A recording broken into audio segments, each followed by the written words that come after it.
tempelkan di tanah, biar nempel. Oke. Tapi di bagian yang dalam.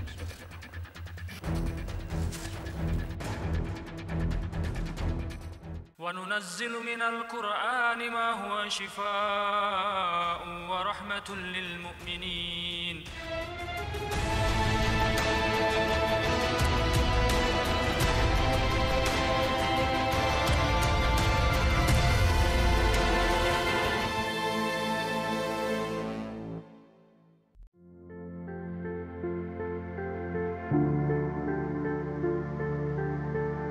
Assalamualaikum warahmatullahi wabarakatuh.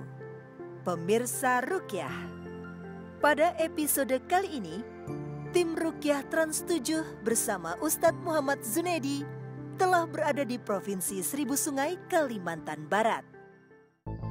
A'udzu billahi minasyaitonir rajim. Dan pasien pertama yang akan ditangani oleh Ustadz Zunaidi ialah Sulastri. Perempuan 38 tahun ini ternyata kerap mengalami gangguan makhluk gaib sejak menempati rumah yang berlokasi di Mempawah Hilir, Kabupaten Mempawah.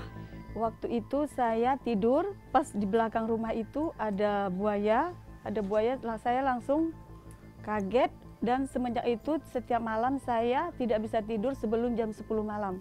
Semenjak itu setiap malam saya berkeliaran, tidak ada rasa takut. Iyyaka na'budu wa iyyaka nasta'in. Bentuk serangan makhluk gaib kepada dirinya bermacam-macam. Ada rasid di tubuh hingga bermimpi buruk setiap malam.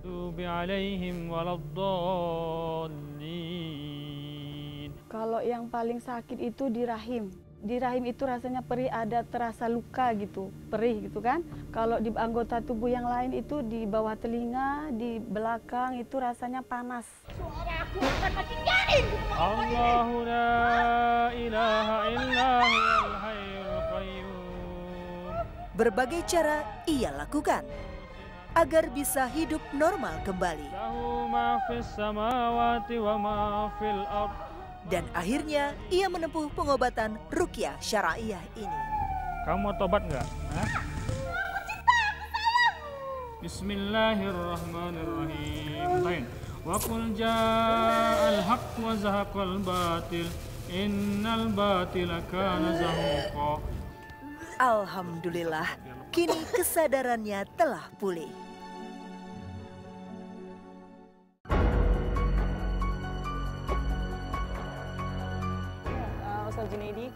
Pemirsa Ruqyah, melihat kondisi Sulastri seperti itu, Ustadz pun memutuskan untuk menghampiri kediamannya. Jadi dari hasil diagnosa yang kita lakukan kepada Ibu Sulastri ini, gangguan yang ada dalam tubuhnya ada keterkaitan dengan rumahnya. Ya. Karena menurut pengakuan beliau, gangguan itu mulai terjadi ketika menempati rumah ini. Maka kita akan mencoba untuk mencari atau melacak jejak-jejak gangguan ya yang mengganggu beliau. Tanpa banyak basa-basi, Ustadz langsung meminta Sulastri untuk menyusuri rumahnya dengan berjalan pelan-pelan. Jalan deh. Bismillahirrahmanirrahim. Benar saja, belum apa-apa, raut wajah Sulastri mendadak berubah. Ada sumber gangguan ya. Ayo, kita maju lanjutkan. Melihat reaksinya, Ustadz Zunaidi meminta Ustadz Fani untuk membacakan ayat-ayat Ruqyah tepat di titik di mana Sulastri merasa ketakutan. Setelah halaman rumah dinetralisir, langkah kaki Sulastri pun terasa ringan kembali.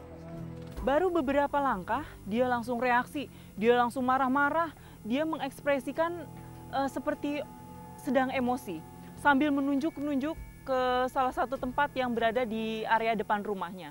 A'udzubillahi minasyaitonirrajim. Bismillahirrahmanirrahim. Jin dalam raga Sulastri terus berkicau. Namun Ustadz Zunaidi tak menghiraukannya. Ustadz justru memilih melantunkan firman-firman Allah Subhanahu wa Ta'ala. Man dzalladzi yashfa'u indahu illa bi'idnih ya'lamu ma baina aydihim wa ma khalfahum. Awal daripada gangguan ini sebenarnya adalah pemicu utamanya dia pernah berobat ke dukun, pernah dimandikan menggunakan air-air yang dimantrai, diminumi air yang dimantrai. Menyaksikan sikapnya yang berubah-ubah membuat saya iba. Saya pun berusaha membujuknya. Ia kembali tersetrum aura gaib kala ia sampai di halaman belakang rumahnya. Sekejap suaranya berubah. A'udzubillahi minasyaitonirrajim. Bismillahirrahmanirrahim. Allahu la ilaha. Ketika fokus Sulastri mengarah ke sebuah pohon mangga, Ustadz segera bergegas meruqyah pohon tersebut. Lahu ma fis samawati wa ma fil ardh. Man dzalladzi yashfa'u indahu illa bi'idnih ya'lamu ma baina aydihim wa ma khalfahum. Sulastri telah sadar. Dia pun bangkit dan melanjutkan penelusuran. Ya, menyusuri rumahnya untuk mendeteksi lagi keberadaan pusat dari gangguan gaib. A'udzubillahi minasyaitonirrajim. Bismillahirrahmanirrahim. Tiba-tiba ayunan langkah kakinya terhenti ketika ia berada di ruang makan. Apakah yang ia rasakan di tempat itu? Saya takut, sepertinya rumah ini banyak setannya gitu kan, banyak jinnya sepertinya begitu. Jadi saya seolah-olah takut mau masuk ke dalam rumah itu. Ternyata rumah ini disimpan, ditanam sihir buhul-buhul di dalam rumah ini. Ustadz pun lalu membimbingnya membaca 2 kalimat syahadat. Ya, ayo ikutin. Asyhadu.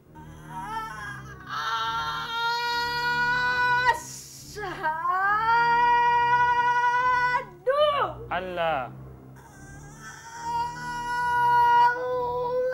Ilaha. Illallah. Rupanya tak mudah baginya melafazkan 2 kalimat syahadat.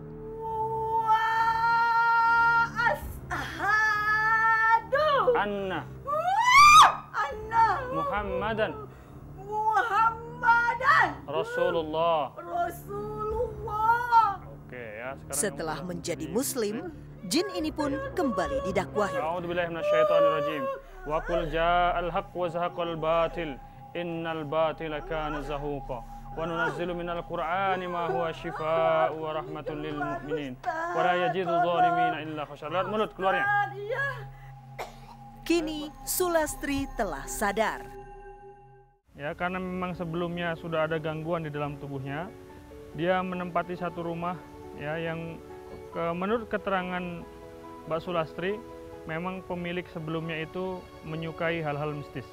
Ternyata setelah kita lakukan ruqyah kepada Mbak Sulastri di masjid, kita lanjutkan ruqyah di rumahnya, memang ada indikasi-indikasi ada tempat-tempat yang menjadi sumber gangguan jin tersebut. Ketika kita ajak keliling, kita bukan melihat jin, kita tidak bisa mengetahui apakah satu tempat itu ada menjadi pusat gangguan jin atau tidak. Kita mengetahui itu dari reaksi. Jadi ketika Mbak Sulastri ini kita ajak keliling rumahnya, tiba-tiba ada tempat-tempat tertentu yang dia nggak bisa mengontrol dirinya, dia nggak bisa nahan dirinya, dan gangguan itu menguat. Nah, ini merupakan isyarat bahwa tempat itu menjadi sumber gangguan atau paling kuat gangguannya di situ. Alhamdulillah setelah kita lakukan terapi ruqyah di tempat-tempat tersebut, gangguannya hilang. Pemirsa ruqyah, setelah melalui beberapa tahapan terapi ruqyah, Sulastri masih harus mengkonsumsi racikan herbal buatan Ustadz Zunaidi. Setelah habatus sauda dan madu bercampur menjadi satu, kemudian masukkan mentega secukupnya. Selanjutnya aduk hingga rata. A'udzubillahiminasyaitonirrajim. Sebelum dikonsumsi, ramuan herbal itu diruqyah terlebih dulu. Bismillahirrabbilalamin. Ar-Rahmanirrahim. Malik yaumiddin.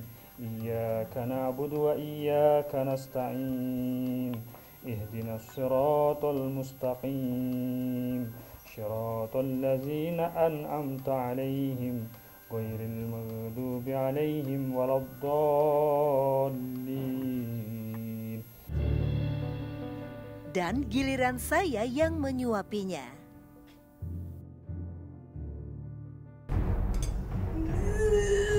Tidak disangka, Sulastri kembali bereaksi. Mencium aroma dari racikan herbal tersebut saja sudah tak mampu. Setelah beliau mengkonsumsinya, memakannya, seperti ada pergulatan di dalam tubuhnya ya. Namun kita meyakini dia bahwa jangan sampai gentar. Kedua tangannya kembali aktif, seperti ingin mencengkram. Melihat Sulastri semakin larut dalam energi makhluk gaib, Ustadz meminta jin dalam badannya untuk keluar. Alhamdulillah, Sulastri telah sadar atas izin Allah Subhanahu wa Ta'ala. Alhamdulillah ini rahimnya udah agak enakan, tidak terasa perih, sakit. Alhamdulillah. Tentu saja energi negatif itu sudah bisa keluar sehingga kami bisa hidup selayaknya yang kawan-kawan yang lain dan bisa memperoleh keturunan. Perbesar volume rasa syukurnya kepada Allah Subhanahu wa Ta'ala. Anak merupakan amanah dari Allah Subhanahu wa Ta'ala. Ketika Allah Subhanahu wa Ta'ala belum mengamanahkan itu kepada kita, itulah yang terbaik bagi kita. Maka jangan sampai hal ini membuat rasa syukur kita hilang. Yang kedua, perbaiki kualitas ibadahnya kepada Allah Subhanahu wa Ta'ala.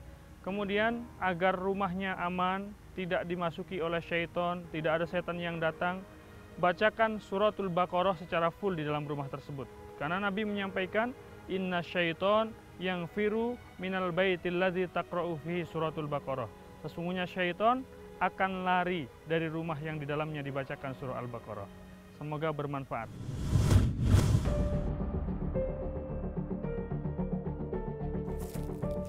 Ketika seseorang ingin kembali ke jalan yang benar, yang diridhoi Allah, disitulah setan akan semakin mengganggunya. Baik itu lewat bisikan was-was maupun penyakit dalam tubuhnya. Seperti yang dirasakan Zulfikar, pria usia 30 tahun asal Selayar, Sulawesi Selatan. Kurang lebih 3 tahun yang lalu, saya tiba-tiba jatuh sakit tanpa sebab yang jelas. Sakitnya itu daerah jantung seperti mau copot, pindah ke perut, ulu hati, ke kepala. Kemudian saya periksa ke rumah sakit, nggak ada sakit apa-apa. Kata dokter cuma kecapean. Padahal rasanya wah seperti mau mati rasanya. Kemudian ada perawat yang tawarkan, kebetulan dia dapat pasien yang mengalami serupa, ternyata bukan sakit medis. Jadi karena pemahaman saya waktu itu masih kurang, saya ke orang pintar.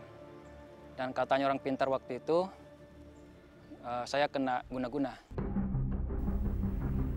Selain di 2 titik itu ada semakin ia berobat ke orang yang diyakininya pintar, ia tak kunjung sembuh. Hingga muncullah ruam pada kedua telinganya yang sangat gatal.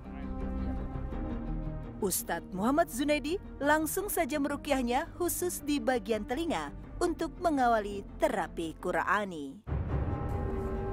Oke, sekarang basahi dengan air ludah. Tempelkan di tanah, biar nempel. Oke. Baca. Begitu jarinya yang sudah basah dengan liur dan tanah menempel ke bagian telinga yang sakit, langsung saja Zulfikar menggelepar tak sadarkan diri.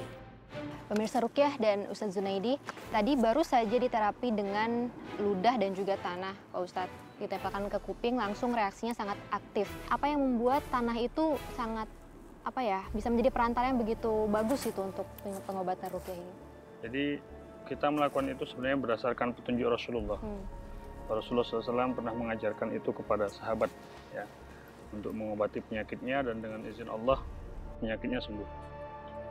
Jadi air ludah dan tanah itu bisa digunakan untuk terapi pengobatan segala macam penyakit kulit dan luka, ya insya Allah.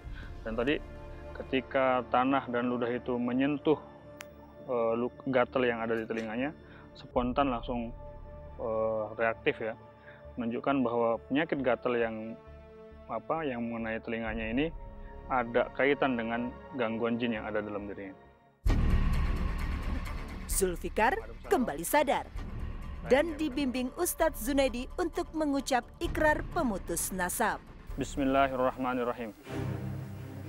Asyhadu an la ilaha illallah wa asyhadu anna Muhammadar Rasulullah. Namun, di tengah syahadat, Zulfikar kembali tak sadarkan diri. Ingin lepas seutuhnya dari gangguan jin, Zulfikar kembali berusaha untuk bersyahadat dan berikrar memutuskan hubungan dengan jin pewarisan leluhur. Bismillahirrahmanirrahim. Allahu waliyul ladina. Tubuhnya selalu berguncang hebat, layaknya tersetrum. Seketika Ustadz Zunaidi melafazkan ayat Al-Quran. Minan nuri ila zulumat, ulaika ashabun nar, hum fiha khalidun. Allahu Akbar. Astaghfirullahaladzim. Astaghfirullahaladzim. Astaghfirullahaladzim. Ya Allah, aku bertaubat dan berlepas diri dari khodam-khodam ilmu pengasihan, ilmu pelet yang pernah aku pelajari. Aku berlepas diri darinya ya Allah, dan aku bertobat kepadamu. Karena Daeng Zulfikar ini pernah dengan sengaja mengamalkan ritual-ritual, amalan-amalan untuk mendapatkan satu jenis ilmu namanya ilmu pemikat wanita atau ilmu pelet. Inilah yang menjadi pintu masuknya syaitan di dalam tubuhnya. Ketika seseorang mengamalkan satu amalan, dan amalan itu adalah amalan-amalan batil, amalan-amalan yang tidak dicontohkan oleh Rasulullah SAW, maka ini menjadi pintu setan yang paling hebat untuk masuk dalam tubuhnya. Selain itu, secara historis, Daeng Zulfikar ini juga memiliki leluhur yang meyakini benda-benda keramat. Benda itu ternyata terwariskan dari generasi ke generasi sampai ke tangan Daeng Zulfikar. Bismillahirrahmanirrahim. Pelatih ilmu bela diri di kota Makassar ini sulit sekali mengendalikan tubuh dan kesadarannya. Sempat sadar sesaat, namun kemudian hilang lagi. Apa yang terjadi? Ketika kita lakukan terapi ruqyah, memang beberapa kali Daeng Zulfikar ini sempat sadar, kemudian kerasukan lagi. Apa sih yang menyebabkan orang ini tidak bisa lepas secara utuh dari gangguan jin? Yang pertama, keyakinan seseorang terhadap syaitan itu punya pengaruh. Ketika orang meyakini bahwasanya setannya kuat, setannya hebat, setannya luar biasa, maka syaitan itu akan sulit keluar dari tubuh seseorang. Jadi persepsi seseorang, mindset seseorang, pemahaman seseorang terhadap jin, terhadap syaitan itu harus dibenahi. Ketika benar pemahamannya tentang jin, benar pemahamannya tentang syaitan, itu akan membuat mudah syaitan itu dikeluarkan dari tubuh seseorang. Dengan bismillah semua energinya akan lepas. Itu energi-energi yang tersisa itu, tarik buang semuanya. Ustadz Zunaidi kemudian memandu Zulfikar untuk meruqyah sendiri tubuhnya dengan membaca bismillah dan menarik ke arah luar jika ia merasa sesuatu dalam tubuhnya. Masya Allah ya pemirsa ruqyah, saya melihat di sini hanya dengan membaca bismillah saja dari yang tadi setrumannya, getarannya begitu kuat dari seluruh badannya, tangan, dada, kaki, hingga sekarang hanya tersisa sedikit ya Daeng? Di perut saja ya, tinggal sedikit dan getarannya sudah mulai mengendur ya Ustadz. Dan apabila hamba-hambaku bertanya kepadamu tentang aku, maka jawablah bahwasanya aku adalah dekat. Aku mengabulkan permohonan orang yang berdoa apabila ia memohon kepadaku. Maka hendaklah mereka itu memenuhi segala perintahku. Dan hendaklah mereka beriman kepadaku, agar mereka selalu berada dalam kebenaran. Quran Surah Al-Baqarah 186. Alhamdulillah, Tak tampak lagi getaran-getaran reaksi di tubuh Zulfikar saat mendengar dan melafazkan ayat suci Al-Quran.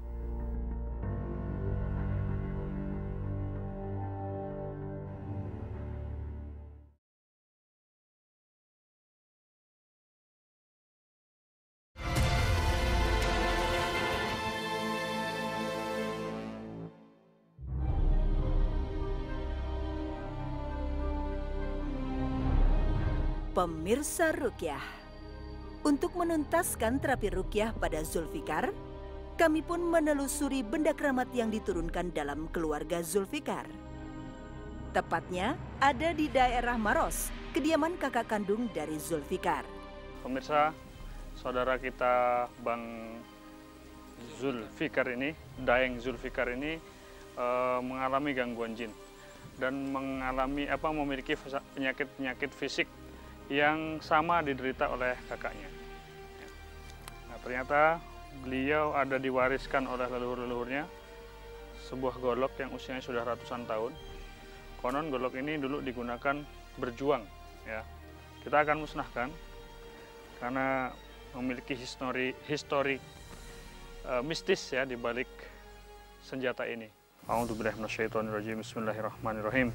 Allahu la ilaha illa huwal hayyul qayyum la ta'khudhuhu sinatun wa la nawm lahu ma fis samawati wa ma fil ardi man dzal ladzi yashfa'u 'indahu illa. Sesaat setelah Ustadz Zunaidi meletakkan golok tersebut di atas api, langsung saja Zulfikar terjatuh dan menggelepar. Kursiyuhus samawati wal ardi wa la ya'uduhu hifdhuhuma wa huwal 'aliyyul 'azim. Rasanya sedih, kemudian ya rasa terbakar juga. Itu parahnya terbakar, saya juga terbakar. Kemudian pengen nyelamatin itu, tapi ya nggak bisa. Panas. La ilaha illallah wahdahu la syarika lah, lahul mulku wa lahul hamdu wa huwa ala kulli syai'in qadir. La ilaha illallah wahdahu la syarika lah. Namun, subhanallah, reaksi tersebut hanya sebentar saja, tidak menguasai kesadaran Zulfikar. Bismillahirrahmanirrahim. Allahu la ilaha illa huwal hayyul qayyum. Di saat yang bersamaan, sang kakak pun bereaksi. Ia menangis melihat sang adik merasakan sakit. Man dzalladzi yashfa'u 'indahu illa bi'idnih. Ya'lamu ma baina aydihim wa ma khalfahum wa la yuhituna bi syai'in min 'ilmihi illa bima syaa. Wasi'a kursiyyuhu samawati wal ardh wa la ya'uduhu hifdhuhuma wa huwal 'aliyyul 'azim. Sebenarnya benda itu tidak memiliki kekuatan apapun, tetapi disebabkan karena benda itu diyakini bisa menjaga dan sebagainya, keyakinan itulah yang kemudian bisa menjadi pintu masuknya setan ke dalam tubuh seseorang. Pedang, badik, keris, cincin tidak memiliki pengaruh apapun ketika dipakai oleh seseorang. Ketika benda-benda itu kita musnahkan, itu dikarenakan orang itu memiliki ikatan keyakinan dengan benda-benda tersebut. Agar ikatan keyakinan tersebut lepas, maka bendanya kita musnahkan. Sebagai satu isyarat, sebagai satu tanda bahwa dia memang berlepas diri dari benda-benda tersebut.